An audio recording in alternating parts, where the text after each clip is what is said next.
die. Feel the vibe, get ready to ignite. Untold stories in the airways, flying through the night. Experience voices, tales so bold. Streaming live, the truth unfolds. Untold Radio Network, where secrets come alive. New episodes daily, the mysteries thrive. Great guests, super chat, so I remember I share and subscribe. Join the side where truth can't hide. Aliens in the attic, UFOs in the sky. Cryptids lurking, oh my, oh my. Ghosts in the hallway, whispering your name. The paranormal, the unexplained. Become a VIP, get the inside scoop. Unlock the mysteries, be part of the group. Live streaming stories are talking to you. Super chats buzzing, join the crew. Untold Radio Network, the secrets come alive. New episodes daily, the mysteries live. Great guests, super chat, it's a wild member. Share and subscribe on the side where truth can hide. So if you've got the guts and you want to explore, tune into the untold, it's what you're looking for. From aliens to ghosts and all that's unseen. Untold Radio Network, where the world's mysteries convene.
Good morning, monsters, and welcome to this week's episode of Monsters on the Edge here on the Untold Radio Network.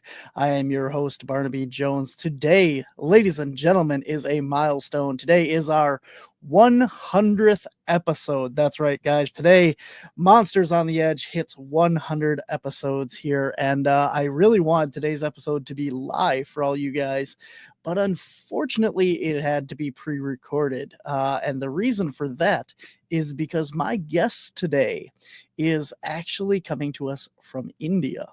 So he is a really interesting scientist and theoretical biologist and zoologist over there. And he has made some fascinating discoveries. And it's a real pleasure to have him on the show today and talk to you about something very near and dear to my heart. And that, of course, is El Chupacabra, or in his case, the Indian Chupacabra. So we're going to get into that in a little bit here. But first, guys, if you guys want to come out and check out the Caps team in person, guys, next weekend, it's finally here. Next weekend, Eau Claire, Wisconsin, Midwest Meta Paracon. It is April 11th through the 13th in Eau Claire, Wisconsin. You can get all the information at midwestmetaparacon.com. Go check that out. A ton of great speakers and vendors are going to be at this event, including myself, Ellie Weisensell from our team, and so many more. So come on out and check that out. And then, guys, in May, we are going to be hosting the Wisconsin Cryptids, Anomalies, and the Paranormal Convention. It's going to be a great time. Stacy Brown Jr., Miranda Young, Scott and Hannah Violet, Chad Lewis, Angela Zabel, myself, Keg, Rick, and Barbara, all from my haunted hometown, are going to be there. So we are going to be doing presentations all day on Saturday. Friday, we kick off with a VIP dinner, meet and greet, and a Bigfoot expedition. And Saturday, we have over 30 vendors for you to come out and check out, as well as a psychic gallery reading that evening with Angela Zabel and the premiere of Cryptids, Anomalies, and the Paranormal Convention, or Paranormal Society's brand new documentary entitled The Hairy Man of Dairyland, Wisconsin's Bigfoot. Right here in the road, and it was right on the line, standing right there. Whatever it was breaking trees, breaking branches, and I've never heard that before. And from the basement door, I was like, Louie, I'm pretty sure there's a footprint out here. And that's when the rocks started coming out of this tree line. All I seen was hair. And it was like arched over right here. And then out of nowhere we hear this loud, like earth-shaking grunt. It rolled its shoulder and grabbed the ground and pulled itself towards my vehicle. And I heard a plunk, and I come over here, and that squash was laying about right there in the middle of my garden, you know.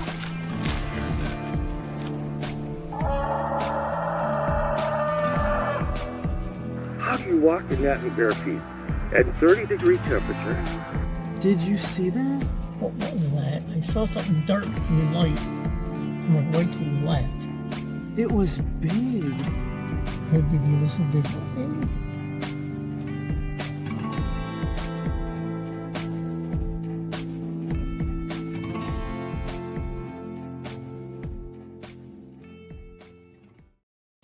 If you guys can't make it out in person in May, don't worry. We also have virtual tickets available for just $5. You can live stream all of our great speakers that day, either live or at your convenience after the fact. You get a link to watch all of that. And you will also get a link for 1 month after the convention. You can check out the documentary for free with your virtual ticket as well. So it's going to be a great time, great opportunity for you guys to check that out. It is all that and more at wisconsincaps.com.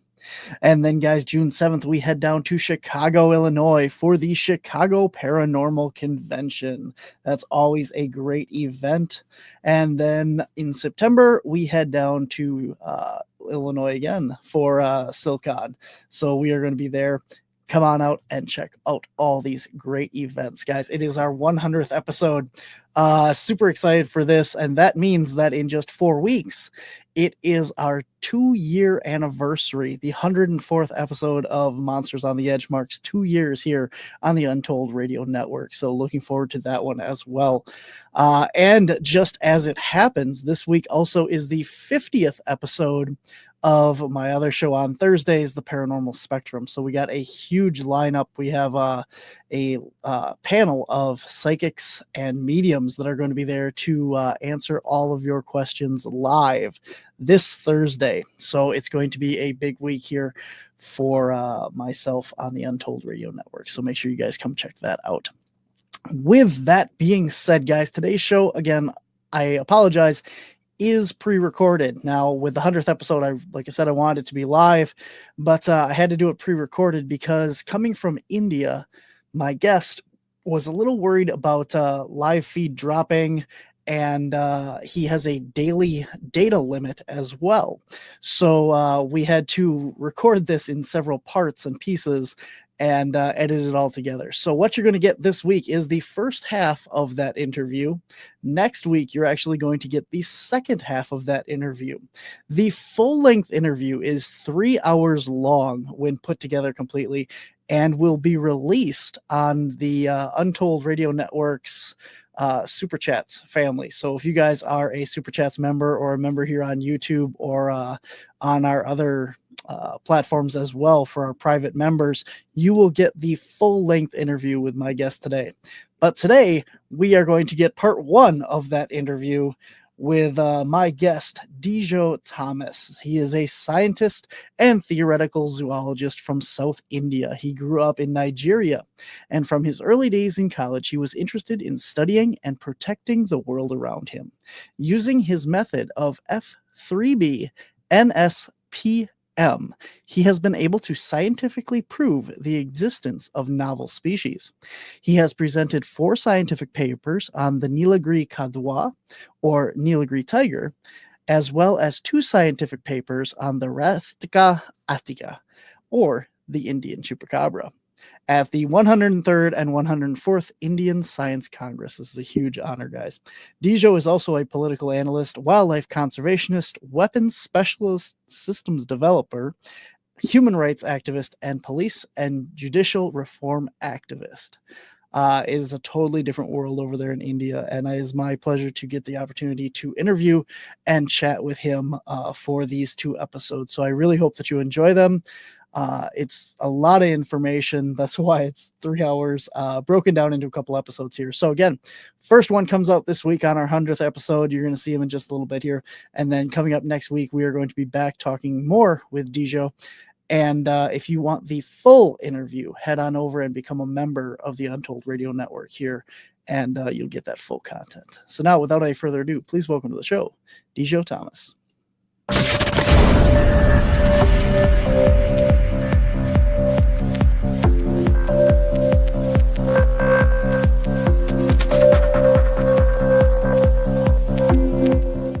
Why don't you go ahead and introduce yourself and a little bit about your background, your scientific and all that stuff. My name is Dijo Thomas. I am a scientist and a conservation biologist. I am also a theoretical zoologist. I am from South India, from the state of Kerala.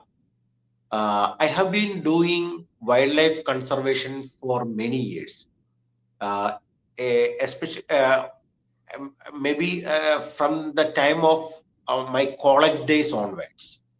I was part of some many nature societies in my hometown Kottayam in Kerala state. I was very much interested in nature, wildlife, and forests. My childhood was in the beautiful African continent for a period of 4.5 years in Nigeria. From my 5th age to about 10th year, my childhood was in Nigeria, and I started my love for nature, studying the nature. Mainly I started in Nigeria, because there the geography, the climate, everything was very different from my state Kerala, which is a sort of, you can call it Kerala, the whole of Kerala state, you can maybe call it as a tropical evergreen forest, because Kerala is full of lush greenery. Wherever you look, there will be trees and plants, and we get a lot of monsoon rains. So Kerala is a very beautiful place, and especially as a child, when I shifted to Nigeria, the semi desert arid region fascinated me. The plants were very few, and the flowers bloomed only when it rained. And my love for the nature started at a very young age. Then during my college days, I used to cut my classes and roam around in scenic places, studying many things. I was more interested in studying directly from the field than from the mouth of the teacher or from the books. So I started my research on different subjects during my college days onwards. That's how I came into all these things. But ironically, my subject is not zoology or botany, though my discoveries are mostly in zoology. My background is physics. My favorite subjects during my school days and college days were physics number one and number two mathematics. So that was my background. From that, I came into this. Yeah. Very good. Very good. Yeah. That's awesome. I give you a lot of credit there because, you know, I've always liked math, like geometry mostly. But I've always liked math and stuff like that, but mostly science and the biology and animals and stuff. So yeah. Very, very cool.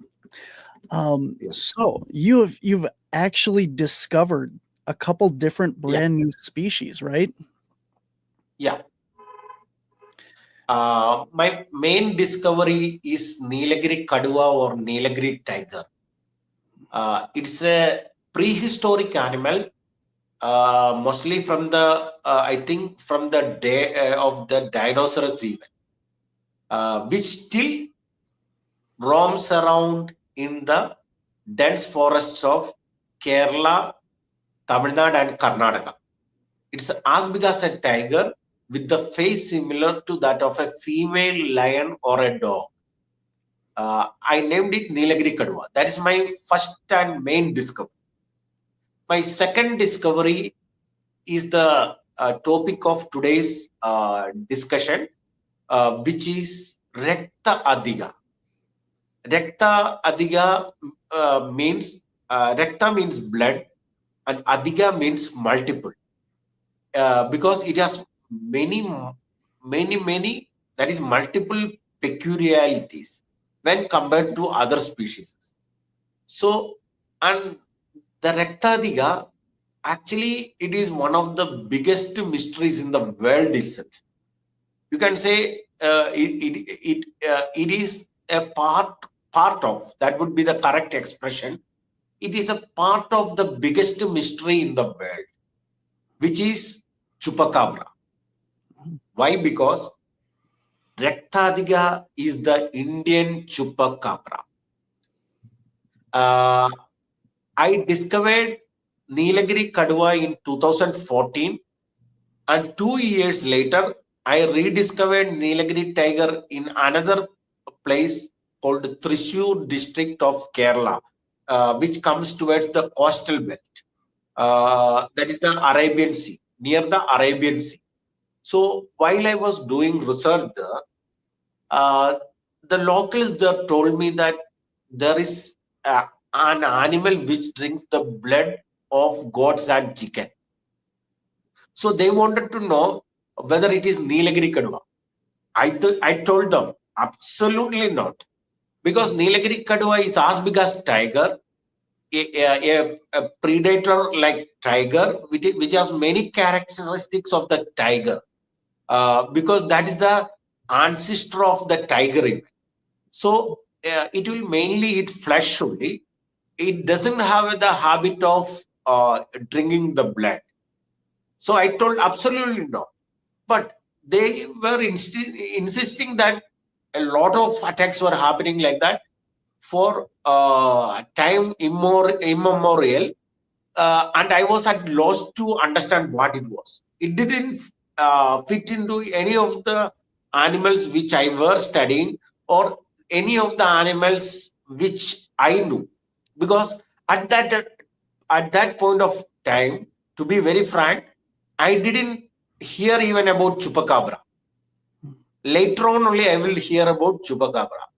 So I told them, this animal, I don't know, but I don't discard the possibility of such an animal. But there were no photos, only these news reports, and I have not read these news reports earlier. Why? Because these reports of these attacks would come in the local pages of that particular district only. And my district was Kottayam, and my activities were in other districts. So when I came to the Thrissur district only, I came to know that there was a mysterious animal which was drinking the blood of goats and chicken. There are many accounts. One account I will tell you. Even before my discovery, once in the night while returning to my base camp where we used to track this Neelagiri Kaduva, Kaduva means tiger in Malayalam. That is Neelagiri Tiger. So I was staying in a place called Kanyani, about 12-15 kilometers away from Thrissur town. So one night I missed the bus, so I had to hitchhike. And I was hitchhiking, and a person on a bike gave me a ride. He was a butcher, actually. He ran a meat shop in Thrissur town, and he was returning to Triprayar, his native town, local small town, about 15 kilometers away. So on his way, he asked me what I was doing. I told I am a scientist. I discovered so and so an animal. So I was staying here. So he told me he saw this animal. He told, okay. Then I told him, please explain what you saw. He told that one day, while he was returning to his house late in the night, he saw a peculiar animal among a pack of dogs. Actually, this behavior even mystifies me, because this behavior I am not able to explain or place it in any other animal's behavior. Why? Because these dogs were not attacking this peculiar animal. So the dogs were in a way accompanying this particular animal that he was speaking. He thought it was Neelagiri Kaduva, but when I heard this, I understood that it was not Neelagiri Kaduva, because for Neelagiri Kaduva, the main prey are dogs. So there is no question of Neelagiri Kaduva and dogs being in a very companion mode. But what he was stating was that this peculiar animal was in the middle of the dogs, and the dogs were very respectful, something sort of very respectful to this animal, and the dogs were accompanying this animal. So I was shocked. I thought maybe this person was lying, but from his nature, the way he talked, he was not lying. I understood that, and there was no reason for him to lie to me, because we are meeting first time in our lives, and we may not meet again. And I have not met him again after that night. So there was no point in him lying to me. But I didn't understand what this animal was. And the next thing what he said shocked me. While he stopped his bike and he was observing this group of animals, while the dogs entered a compound through under the gate, the dogs went, they snuggled in under the gate. This particular animal, what it did was, it jumped onto the little bit high compound wall, and from the compound wall, it jumped into the into this building. So this thing, that meat shop fellow, he thought it was very peculiar. Anyway, the animal was also peculiar to him. He has never seen such an animal in his whole life. But that was in the night, so he was not able to observe very closely the other details and all. But this thing he closely observed. Now, another few persons also saw this animal and told me about it. So I was at a loss to understand what this animal was. So I kept it in another compartment of my mind, because I was very much occupied with my research of Neelagiri Kaduva, especially after the second discovery. And at that time, my full concentration on the Neelagiri Kaduva research. So I didn't want to shift my attention, so I didn't go after this animal. Then I was in Tamil Nadu, another state of India, South India. In South India, I went there to release this news of my discovery of Neelagiri Kaduva to the Tamil media, because Tamil Nadu is a very important state. So I also wanted to know whether Neelagiri Tiger, that is Neelagiri Kaduva, existed in Tamil Nadu. So I went to Tamil Nadu to release my news to the Tamil media. In between, there were other accounts of people hunting this particular animal, this second animal, trying to hunt because 6-7 goats were killed with 2 holes on the neck and all. So an engineer named Sudhir, V.S. Sudhir, he was an engineer by profession, but he was a local there, and he became a friend while I was staying in that place. So he and other people tracked this animal for many days with gun and all, because this incident was about 10 years before 2016, about 10 years. That is before my discovery. So like that, I got a lot of accounts. So, but I was not able to put a category for this animal or understand what the animal this was. So now coming to that present stage in 2016, I was in Tamil Nadu. Then I called a journalist called Mini. She was the reporter of an English newspaper in India called The Hindu. So she was a reporter there. So actually, I called her to know whether she has written an article on Neelagiri Kaduva. She's a reporter. She was a reporter in Thrissur district itself. Then she told that a very strange animal was obtained, and she wanted to know whether it was the cub of Neelagiri tiger, because the size was not. She knew that from my account, the size of Neelagiri Kaduva was as big as a tiger, or minimum as big as a leopard. But she told that while I was away from Thrissur, a peculiar animal was obtained in a cage in a place called Pavaratti. That is the coastal area of Thrissur. So I told her to immediately send me the photos. So she sent the photos.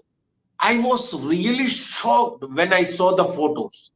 I exclaimed, "Hey, this is a kangaroo! Kangaroo! Nothing else. This is not Neelagiri Kaduva. This is not a cub of Neelagiri Kaduva, but this is plain kangaroo." I was shocked.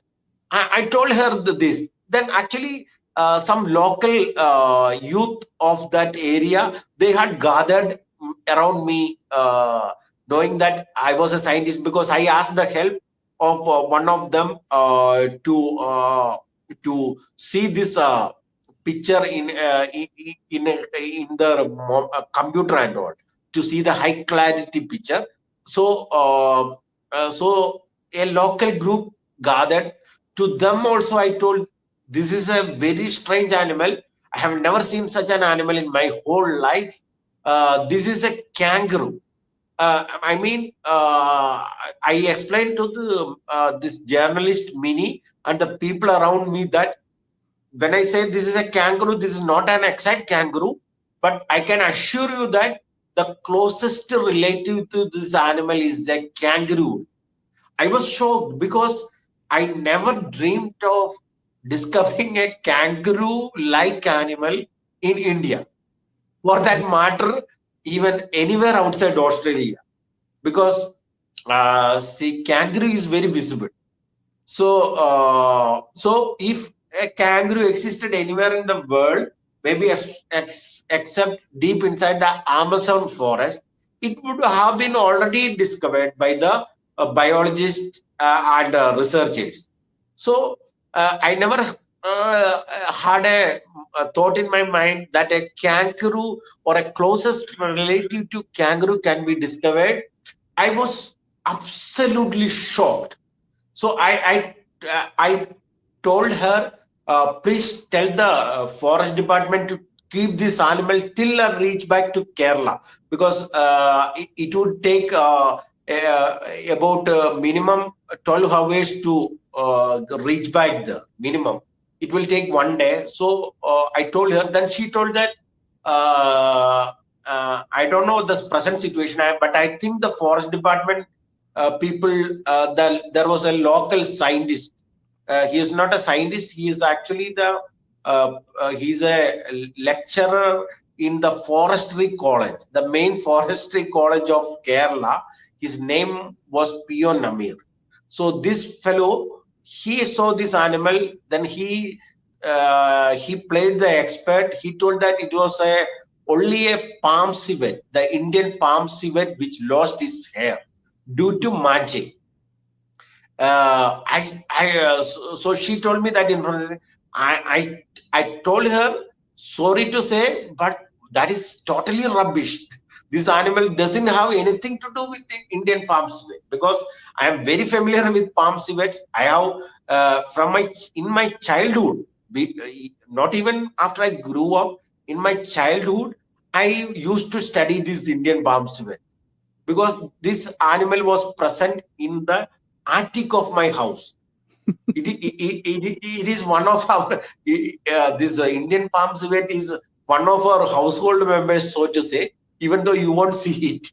So he would steal out in the night like a thief and come steal in the night time, early daytime, daybreak, like a thief, and he used to stay in my house without anybody's permission, this Indian palm civet.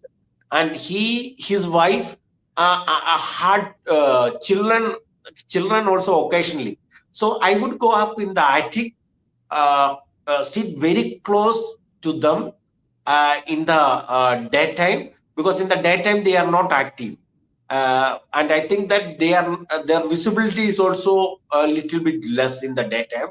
So the parents used to stare at me, but they never attacked me. So I am very familiar with palm civet. So I know when I see a palm civet and a kangaroo like animal. Anyway, even if I don't know this about Indian palm civet, I would easily know when I see an animal which is closely related to kangaroo, because it is that much different from a palm civet.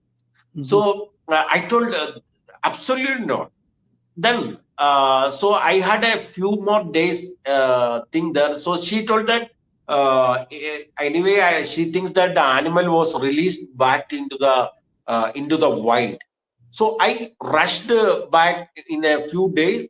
Then when I went there, they told that the animal was released because this person, he's actually the head of the forestry college of Kerala Agricultural University. But the problem was that he wasn't able to identify a kangaroo-like animal. So this pionum, because the pionum, the forest department people send these photos and videos to this pionamir for his expert opinion, and he told this totally wrong thing, and so it was released into the wild. So that was the thing they told me. So and then I actually, when I was in Kanyani, there was a person who is a second in command of my team there. His name is Prasad Mangatigara. He's a government employee right now. So this person, he's a good conservationist. So and he also told me about this. He was the second person to tell me about this particular animal drinking the blood of goat and chicken. Actually, he was the first person, because the person on the bike, he didn't know that the animal that he saw was drinking the blood of goat and chicken. So the person who told me for the first time that such an animal was there in that region was this Prasad Mangatigara. So he was a local there. So he knew about it, but he wasn't able to find out what animal this was. So so I told him to prove this Indian at that time I have not named it Raktha Athika.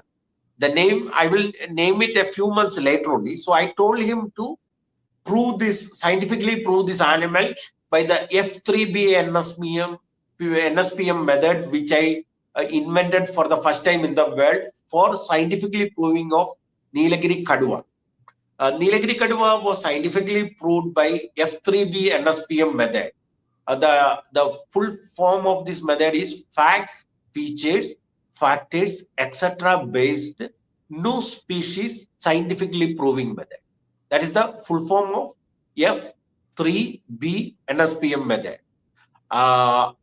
This method, why I invented this method was the cub of the Neelagiri tiger was obtained during my first discovery in 2014 in Neyardam in Trivandrum district.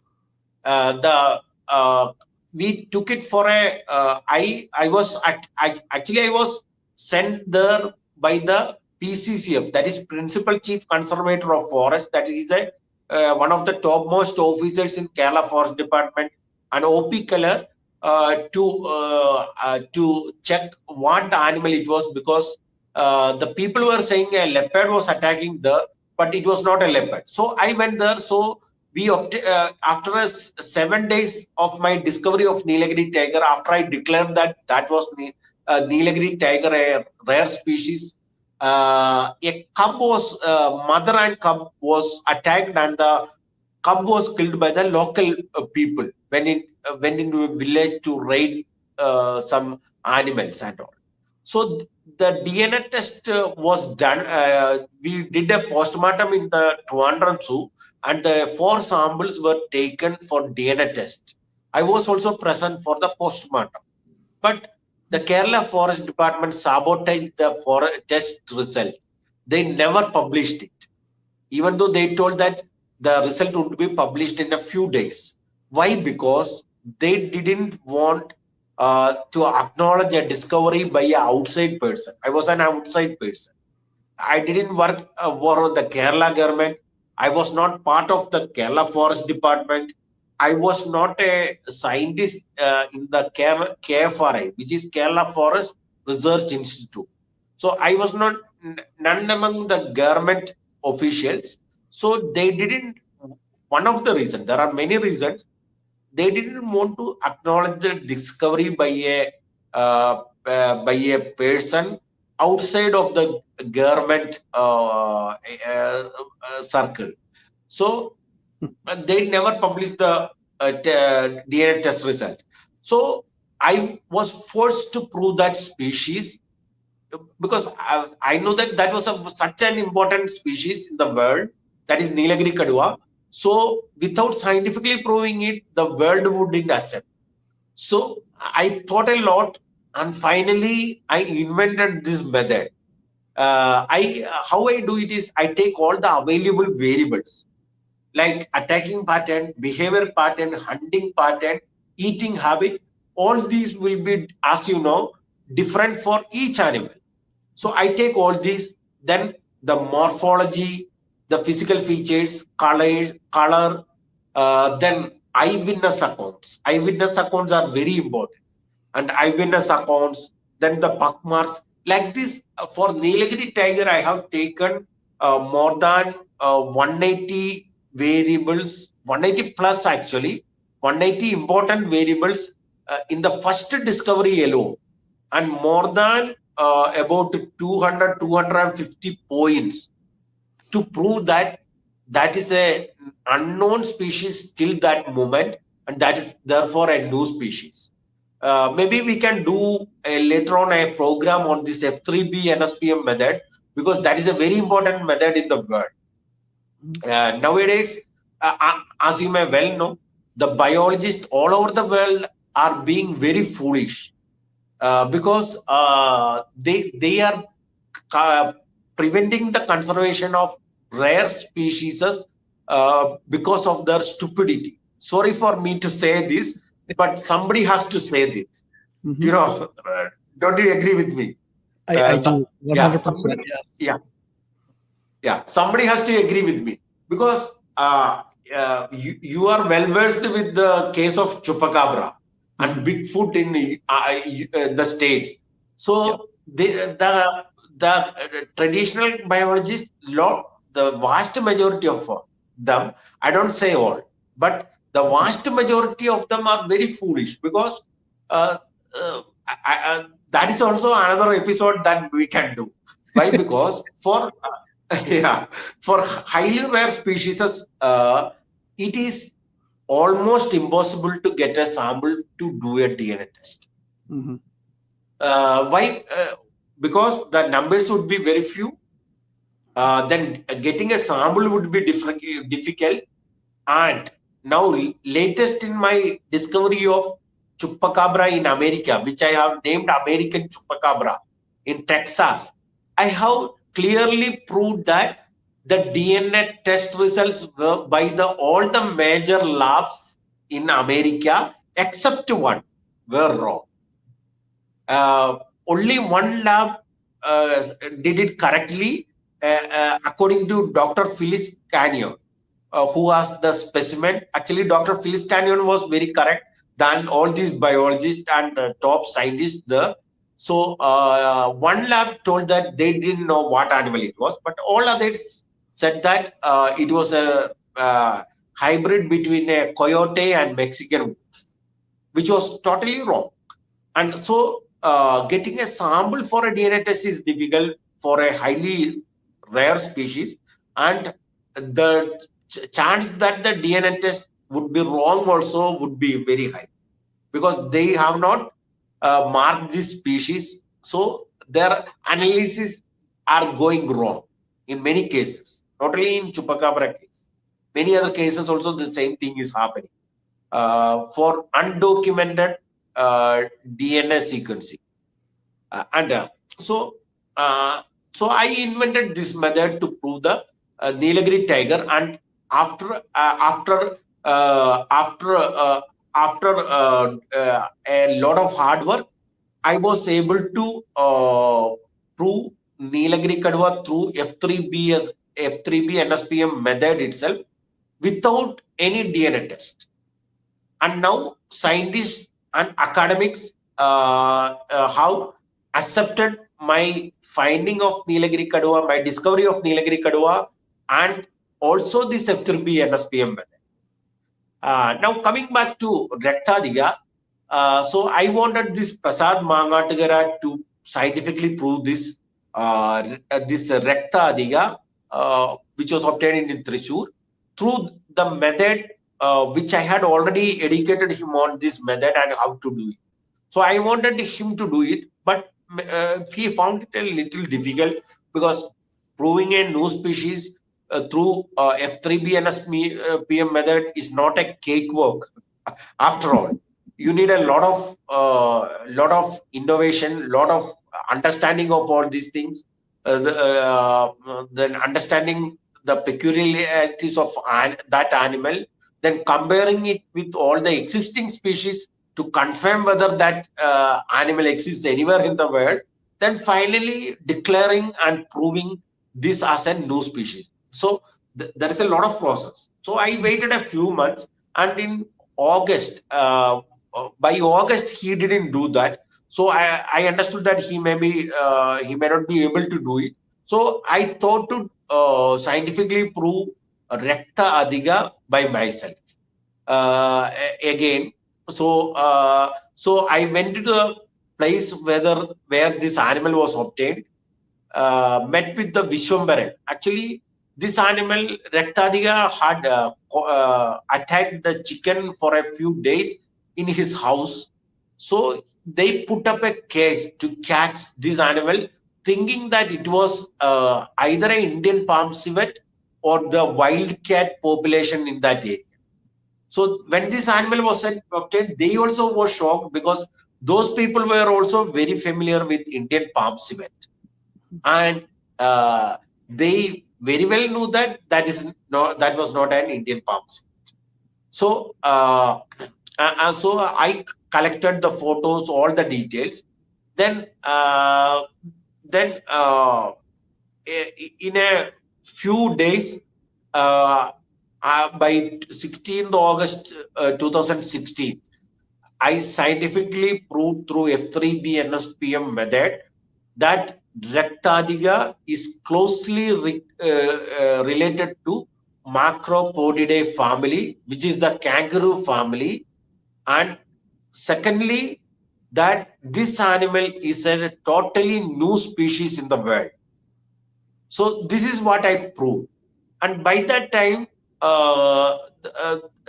this Prasad Mangadkar and the other persons has been talking of this chupacabra. So, but I didn't search for this chupacabra at all, purposefully. Why I didn't search for the chupacabra? Because, see, a real scientist, if he is a good scientist, he will not be and he should not be influenced by the data already available to him. Mhm. He has to find it all the things by himself, and at a later stage he can compare with the other data.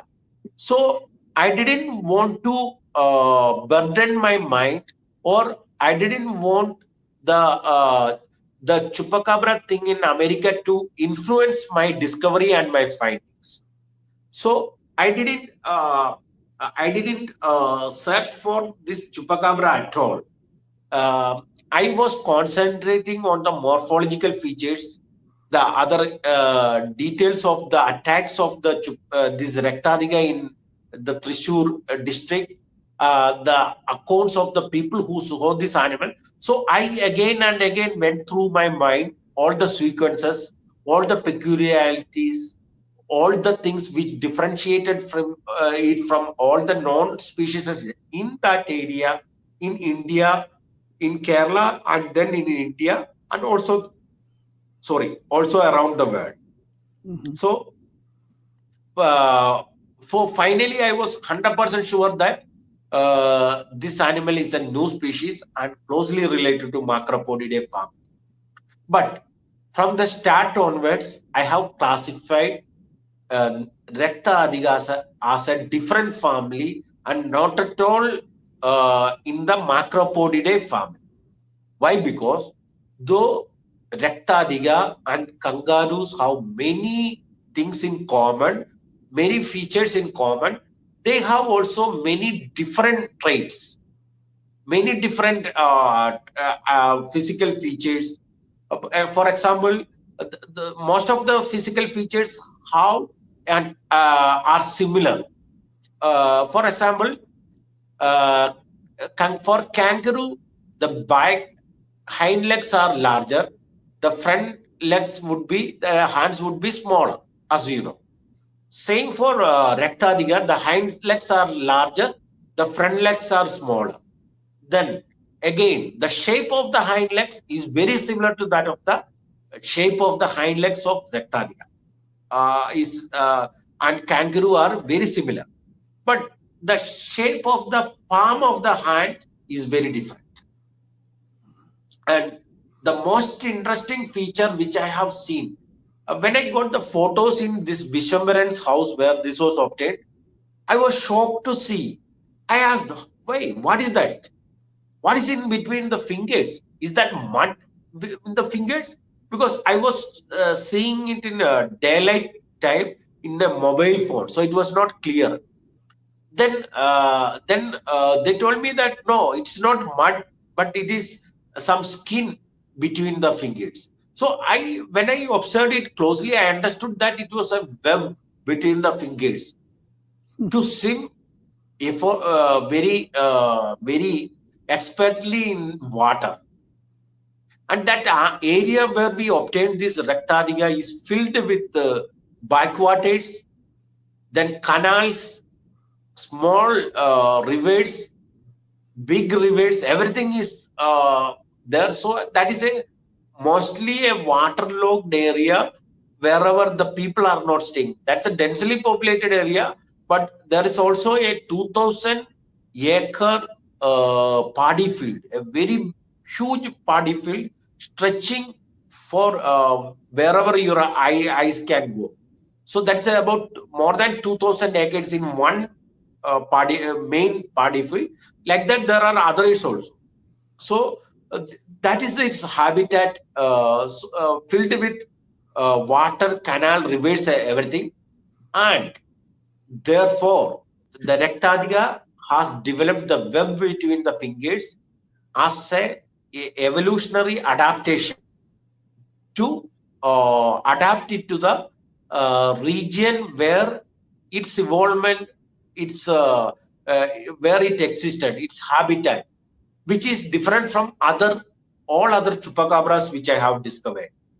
I have not seen this webbed finger in any other chupacabras which I have discovered till date, which I think would be around 7 to 8 chupacabras in different parts of the world.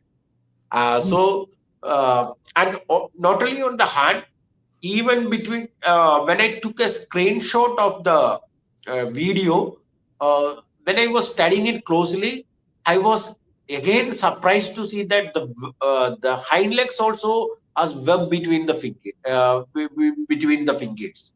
So both front leg and hind leg has web. Now coming to the similarity to the kangaroo, kangaroo has the face also is somewhat similar to kangaroo, but not exact. The Raktha Athika has also glossy eyes like a kangaroo. And the most interesting feature is that, like a kangaroo, Raktha Athika has a big hump on its back. And when I studied the morphology, I understood that this hump comes from one reason. I think I am not familiar whether the zoological science also says this, because I have not studied zoology as a subject, so I cannot say it. I have studied only biology till my 10th standard. So, but anyway, my finding is that it is because of the difference in the size of the hind leg and the front legs that the kangaroo has a hump on its back. The same applies to Raktha Athika also. So this is my observation. I don't know about the zoological things, because I have a method of studying everything by myself and coming to inference by myself, not to go through a mainstream science, because mainstream science may be correct in many things, but in many important things they are wrong also, which I can show you in very different things, including chupacabra. They were wrong. So this is my finding. And also, if you take the tail is another wonderful feature of Raktha Athika. It has the longest tail in comparison to the size of the body of any species that I have seen. And I have sent you a side picture, and in that side picture you can easily see this long tail. Also in this side picture you can see this morphological shape. Now if you look at it for a second, it is very similar to that of a kangaroo. You will never say that it is not a kangaroo from this angle. So you can see the hump very clear. Then another feature of this Raktha Athika is it has a very rounded ears, and the very long tail you can see. And this is the front picture. Yeah, the ear you can see from another angle.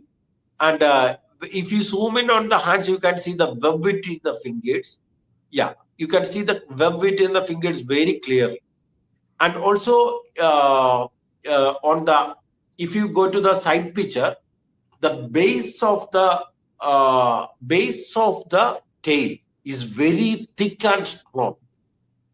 And there is a reason for the tail of the Raktha Athika to be thick and strong, because see, for a kangaroo, I would say a statement which may be a little different from that of the science. I would say that let me ask you a question. A kangaroo has how many legs? Kangaroo has how many legs? 4.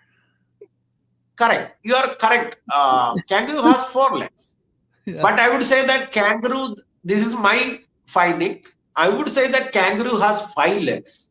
Yeah. Would you believe that? Yeah, they use their kangaroo tails has for 5 balance. legs, not for 5 legs. Why? Because the tail is the 5th leg, right? Yeah. Absolutely, I agree. Yes. I don't have to explain. You understood that, but anyway, I will explain that for the viewers of for those who are not familiar with this thing. Because when kangaroo stands on 2 hind legs, the tail would act as the 5th leg, balancing the kangaroo. That's how kangaroo balances with its tail. So if it wants to balance its huge body or big body or the body weight on its tail, then the tail's base has to be strong. That's how kangaroo as well as Raktha Athika, you can see, has developed a very strong tail and also the very thick and strong in its base. That's the reason. And also another important feature is that the Raktha Athika can really hop on 2 hind legs like a kangaroo. From the morphology and the structure of its legs, it is very evident to me that it can hop. And later, I got 2 eyewitnesses who told that they had seen this animal hopping on 2 legs. That was, they saw it much before my discovery, but after my discovery and it became a news in Thrissur district and Kerala only, they came and told me that they have seen Raktha Athika hopping on 2 legs. And again, I will send you that picture also. If you look at the base of the leg is very width is there for the leg. Base of that is its feet. No, the feet is very broad for the hind legs. That again is another adaptation to stand on its hind legs like a kangaroo. So the feet of the Raktha Athika is also very broad. Then I studied Chupacabra. Then I went through all the data available in the net, and I was surprised that all the features that the eyewitness told about Chupacabra was there in Raktha Athika. Raktha Athika would the media reports in Thrissur district was that there would be 2 holes on the victim of the there would be 2 holes on the neck of the victims, and the victims were mainly goats and chicken only, and the blood would be totally drained through the 2 holes on the neck. The flesh would not be eaten at all. So that was the media reports that was coming, in a single day, the Raktha Athika has killed 5 or 6 goats, and the largest number of goats killed were 11 numbers, and a spate of attacks happened about 10 years before my discovery. All this happened before my discovery, and at that time, when a lot of attacks happened in the adjoining days, the people were so afraid. They thought it was the act of some ghosts or devils, because they didn't know any animal which drinks the blood of the goats and chicken, for one thing. Secondly, the flesh would not be eaten at all. So that is also something very different from the behavior of all known animals. So the local people, they in Thrissur district, they were very afraid that the rumors spread that it is some sort of devil. They didn't know what to place it, and so during the evening time, they used to enter the houses very early and bolt the door and door. That was 10 years before my discovery. Now, so when I studied Chupacabra later on, I understood that this is nothing other than the Indian Chupacabra. Raktha Athika is clearly the Indian Chupacabra, and that also points to another fascinating thing. All the top scientists in America, all the top scientists in the top universities of America were saying that Chupacabra doesn't exist. So when I understood that Chupacabra do really exist and Raktha Athika is a Chupacabra, that clearly points to another fascinating fact, that Chupacabra really exists in America, in USA, in North America, as well as in South America, and of course in Puerto Rico, because the Thrissur report, Chupacabra was not noticed outside of, not only nothing to say about India or Kerala, that Thrissur Chupacabra was not at all noticed outside the district, because the news always, the local the newspapers and TV channel, especially at that time, the newspapers were more common, so they gave the report only in the local news. So it was not known to even in other districts of Kerala, nothing to say about the outside world. But the one that was noticed all over the world was Puerto Rican Chupacabra. So Puerto Rican Chupacabra was the one which became famous, and all the top scientists and academics in America was saying that it didn't exist. So now I got an evidence that Chupacabra also exists. So first I scientifically proved Raktha Athika in 2016. Then I presented 2 scientific papers in 1/4 Indian Science Congress held in SV University in Tirupati. Indian Science Congress is the largest congregation of the topmost Indian scientists every year. It is held every year from 1st January to 7th January. 1 year before, I had presented 2 papers on Neelagiri Kaduva also. So in the 2017, I presented 2 scientific papers, one on the peculiarities, the morphological features, other interesting factors, the background of the discovery, the general nature of Raktha Athika. That was one paper. And the second paper was the F3B NSPM method to scientifically prove the Indian Chupacabra. All right, guys, that is the end of part 1 of our interview with Dijo Thomas. Remember, there are 2 parts to this interview, and the full interview can be found on the members section of the Untold Radio Network. It is over 3 hours long.